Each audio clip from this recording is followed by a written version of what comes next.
सत्य कल्पना से अधिक सुंदर भी हो सकता है और अधिक कष्टकारी भी। मैं जानता था कर्ण, परंतु मैं ये कभी नहीं चाहता था कि तुम इस कष्ट को सहो। अगर आप ऐसा नहीं चाहते तो ऐसा नहीं होता केशव। एक बात मैं समझ चुका हूं कि इस सृष्टि में सब आप ही की इच्छा से होता है, आप ही के अनुसार होता है, ठीक वैसे ही जैसा आप चाहते हैं। पीड़ा केवल कष्ट नहीं देती मित्र, पीड़ा कभी कभी हमें उचित मार्ग चुनने में हमारी सहायता भी करती है। एक पीड़ा कभी कभी हमारे अन्य कष्टों का निवारण भी करती है। कर्ण, इस सत्य का भान होना तुम्हारे लिए उचित था, परंतु अब मैं तुमसे यह जानना चाहता हूं कि इस पीड़ा का तुम सकारात्मक प्रयोग कैसे करोगे। जिस सत्य ने मेरे जीवन को, मेरे विश्वास को नकारात्मकता से भर दिया, उसमें क्या सकारात्मकता केशव? उसमें क्या भलाई दिख रही है आपको? क्यों? क्या यह उचित नहीं कि अब तुम स्वयं को सूद समझने की पीड़ा से मुक्त हो गए हो? कि तुम्हें अब अपना वंश क्या, कि अब तुम पूरे मन से, पूरे अधिकार से किसी भी क्षत्रिय के समक्ष जाकर अपना अधिकार मांग सकते हो? क्या ये उचित नहीं कर कि अब तुम्हें ज्ञात हो गया है कि मैं क्यों तुम्हें पांडवों के पक्ष में आने के लिए सुझाव देता रहा?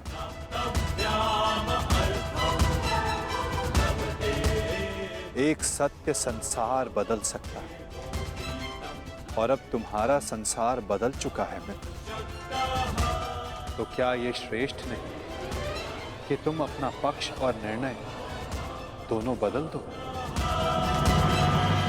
तुम सबसे ज्येष्ठ कौन्तेय होकर अर्जुन, भीम, युधिष्ठिर, इन सबसे ज्येष्ठ,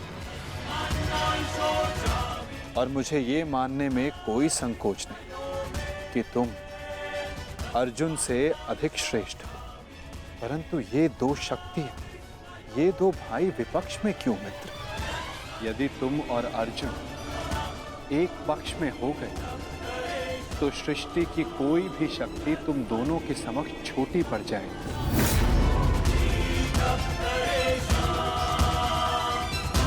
तुम्हें और अर्जुन को मेरी, वासुदेव तक की आवश्यकता नहीं पड़ेगी मित्र। युधिष्ठिर तुम्हारा अनुज होगा और बाकी शेष पांडव भी। तनिक सोचो, जो परिवर्तन तुम अंगराज बनकर ना ला सके, वो परिवर्तन तुम हस्तिनापुर के सम्राट बनकर ला पाओ। सूर्य पुत्र कौन्तेय सम्राट कर्ण, जो संसार को एक प्रकाशमान युग की ओर ले जा सकता है।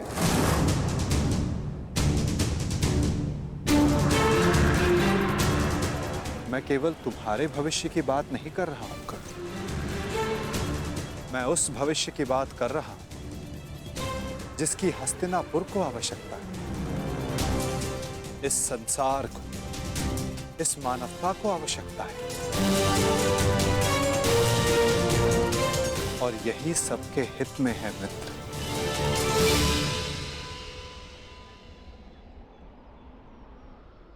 ठीक है, एक बार मैं आपकी बात मान भी लूं, हस्तिनापुर का सिंहासन जीत भी लूं, परंतु क्या मैं प्रजा के मन में सम्मान जीत पाऊंगा?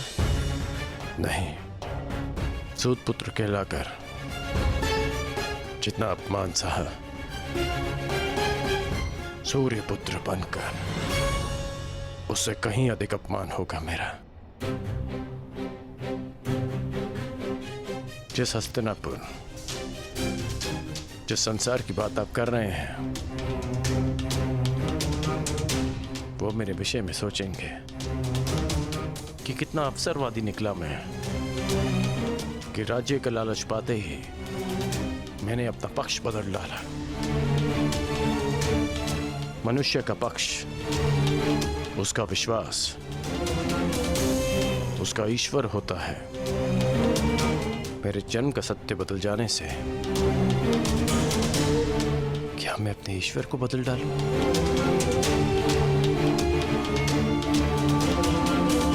और अर्जुन, क्या ये उस महान धनुर्धारी का अपमान नहीं होगा?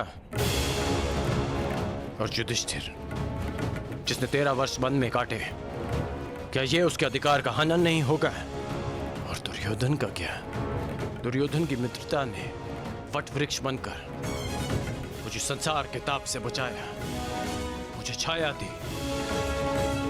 और जो वृक्ष छाया देता है उसे काटा नहीं जाता, उसकी रक्षा की जाती है।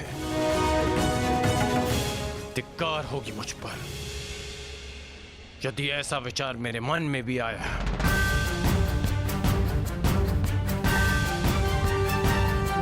मैंने आपसे पहले भी कहा है कि मैं जन्म में नहीं, कर्म में विश्वास रखता हूं। मैं कुल, वंश, जाति में नहीं, कौशल और पुरुषार्थ में विश्वास रखता हूं।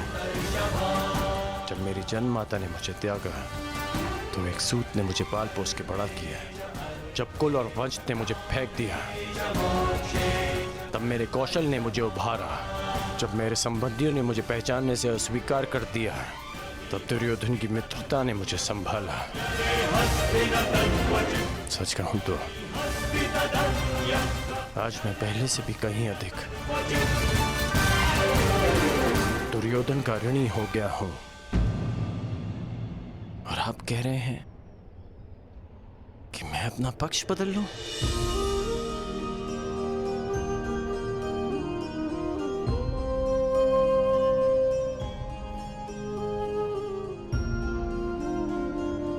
मैं अभिभूत हुआ तुम्हारे इन वचनों से कर्ण, परंतु मेरी इच्छा सदा यही है कि तुम मेरे साथ रहो और मैं तुम्हारे। परंतु निर्णय लेना तुम पर निर्भर करता है मित्र। तो बताओ कर्ण, तुम्हारा अंतिम निर्णय क्या है? तुम्हारे नए परिचय का, इस सत्य के भान का क्या निष्कर्ष है? एक ही निष्कर्ष है और एक ही निर्णय। या तो मेरे मित्र दुर्योधन के शीश पर राज मुकुट होगा या इस कर्ण के धड़ पर शीश ही नहीं होगा।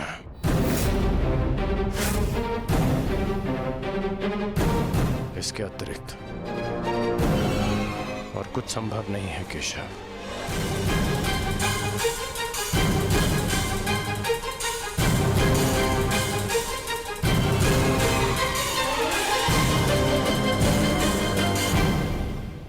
आपसे एक विनती है केशव कि मेरी जन्म कथा गुप्त रखिएगा।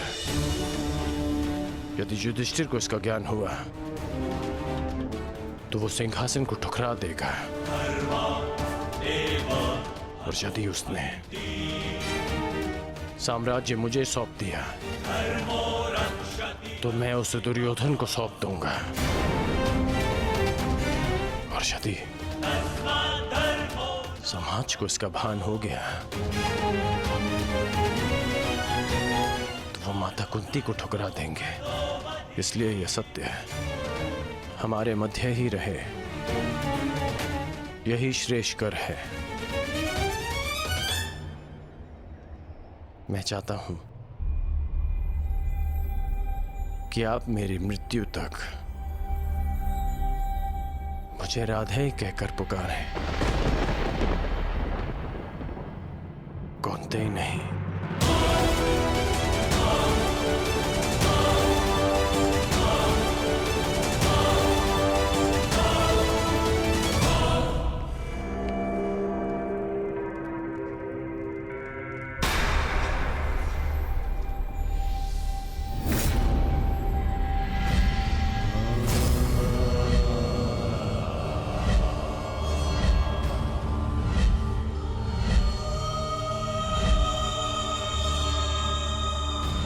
यही तुम्हारा भविष्य है, यही तुम्हारा प्रारब्ध, यही अंत है कुरुवंश का।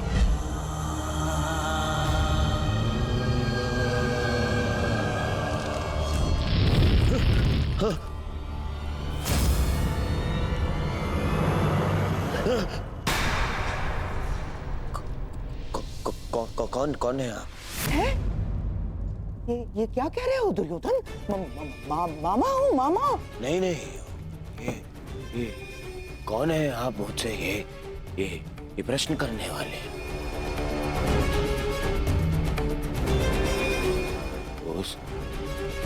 उस छली ने, उस मायावी ने, ये देखिए, ये माया कर गया है मुझ पे। एक भ्रम जाल में फंसा गया है मुझे। दुर्योधन को भयभीत कर गया है वो। और आप भी वहीं थे, हाँ? आपने क्या किया? आप खड़े खड़े मेरा अपमान देखते रहे। देखो दुर्योधन, तुम भूल रहे हो, वो मैं ही था जिसने उस वासुदेव को बंदी बनाने की योजना बनाई थी। मैं ही था वो। वही तो। देखो, क्रोध करने का समय नहीं है ये, और तुम्हारा ये क्रोध मुझ पर बाद में करना, समझ गए? पहले इस बात से अवगत हो जाओ कि हस्तिनापुर में क्या घटित हो रहा है।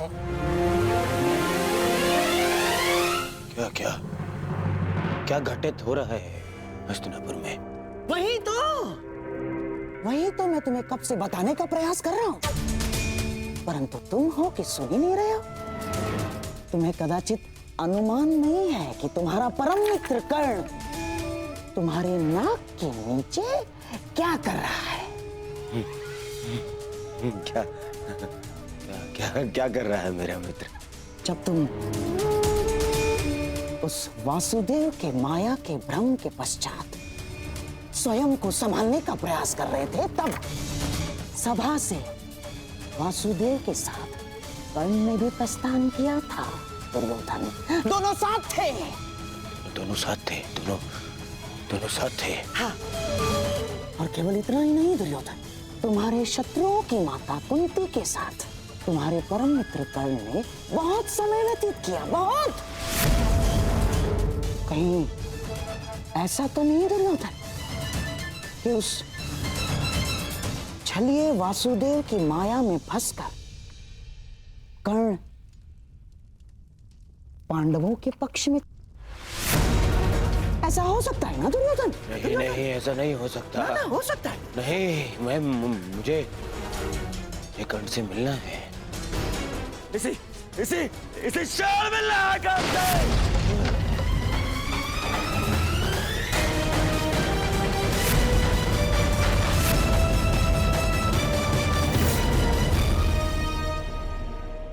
जीवन कितने खेल खेलती है ना हमारे साथ केशव। जीवन भर जिसका वध करना चाहा, जिसे युद्ध में हराना चाहा,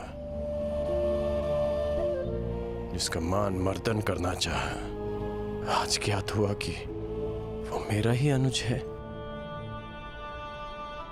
मैं अपने ही अनुज पर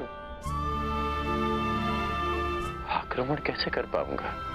उस पर बाण संधान कैसे करूंगा मैं? और यदि ऐसा नहीं करता तो वो उस मित्र के साथ विश्वासघात होगा जो मेरे विश्वास पर ये युद्ध लड़ रहा है।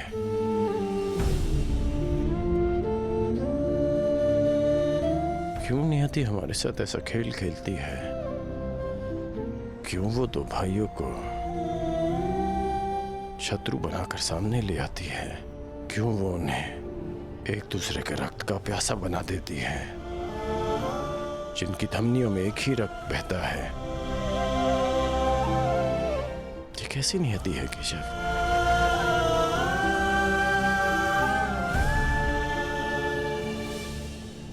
ये नियति नहीं मित्र, ये चुनौती है, ये एक परीक्षा है, या ये कहो स्वयं को सिद्ध करने का अवसर है। इतनी कठिन परीक्षा,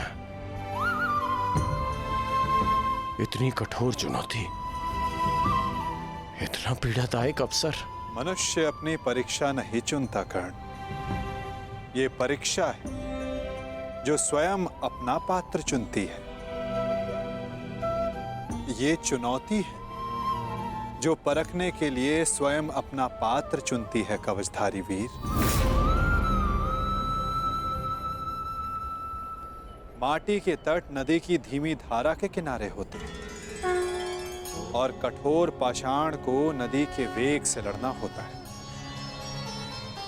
एक सामान्य पाषाण को हथौड़ी और छेनी की मार सहनी होती है, परंतु जिसे हीरा बनना हो उसे धरती के भीतर गहन दबाव और ताप को सहना होता है।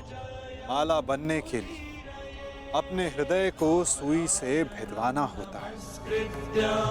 प्रकाश देने के लिए स्वयं को जलाना होता है। बांस सब होते हैं कर्ण, परंतु बांसुरी बनने के लिए तन पर घाव खाना पड़ता है।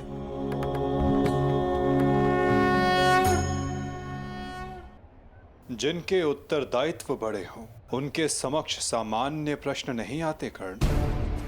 जिन्हें युद्ध की हुंकार भरनी होती है उन्हें लाक्षागृह की अग्नि से निकलना होता है।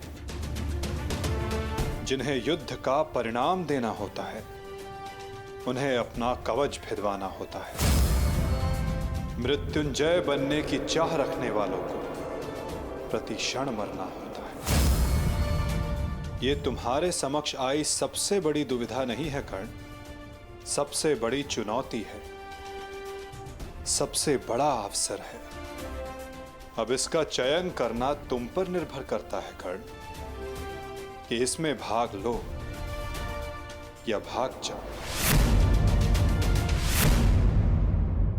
तो ये सब पहले आपने क्यों नहीं बताया केशव? यदि तब बता देता तो आज तुम्हारे समक्ष मृत्युंजय बनने का अवसर नहीं आता। एक मित्र के रूप में आपने मुझे बताया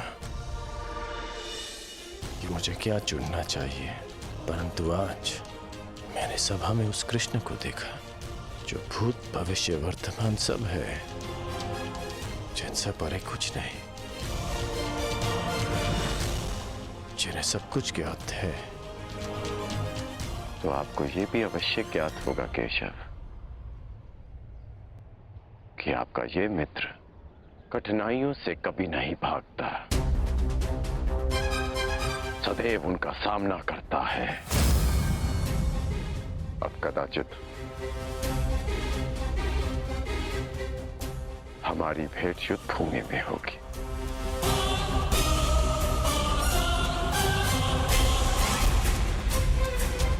बड़ी बात केशव।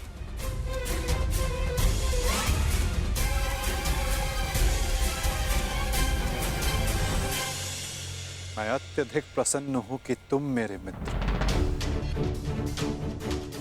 मैंने सदैव कहा है और आज पुनः कहता हूं, तुम अद्भुत हो, तुम महान, तुम एक महान मित्र हो, एक महान पुत्र और एक महान पिता हो। तुम इस युग की मानवता के महान रत्न होकर राधे कर।